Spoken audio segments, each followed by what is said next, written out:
It's a problem that never seems to get solved no matter how much a city keeps building: parking.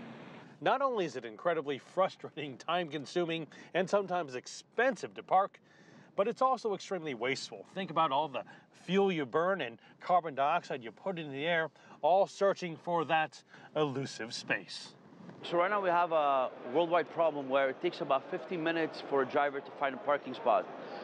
If we can solve that problem, there's going to be less traffic on the streets, there's less CO2 emissions.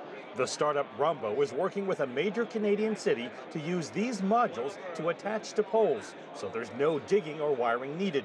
Ultrasonic sensors detect vehicles on the street, sending that information to the cloud. If you're using our app, you will see the streets around you, right? So if you see a street that has one parking spot, but the next one has three, your intention is to drive to the one that has more parking spaces. So we're like a bird's eye view for while you're driving. Less traffic could mean less accidents, but because crashes are still inevitable, that's where MDGo comes in. By grabbing just 2 kilobytes of data already available in connected vehicles, such as acceleration and velocity information, MDGo's AI algorithms calculate likely injuries when a crash occurs. We're going to give organ-specific injury scales or injury predictions. You can see what happened to the neck, spine, pelvis. You're going to go to the frontal view.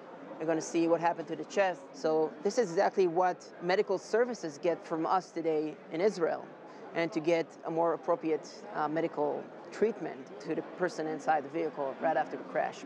Avrashi says globally, around 44% of people who die of car crash-related injuries could have been saved with real-time information. MDGo is already being used in 250,000 vehicles in Israel and is aiming to have its software tested in the U.S. state of Michigan this year. You're going to save 500 lives a year by doing this, because today in Michigan, 1,000 people die each year of car crashes. 100,000 people are injured.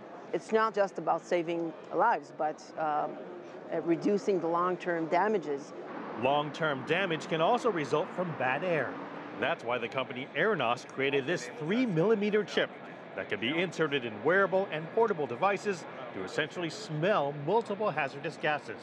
But in the cars of the future, imagine we've got tiny little sensors that are telling you, hey, ozone is going up, we've turned on our air purification unit, we cleaned it up, and then communicating with you and saying, here's what we detected, here's what we did about it. Airnos envisions a day when smart cities have their chips everywhere. Imagine a future where, every parking meter and the street lights and other fixed stations, they all have these gas sensors. And so now, if you're a city official, you can monitor the air quality in your city in real time. That could enable city planners to not only start making changes, but also to quickly assess whether those changes are making a difference. Mark New, CGTN, Mountain View, California.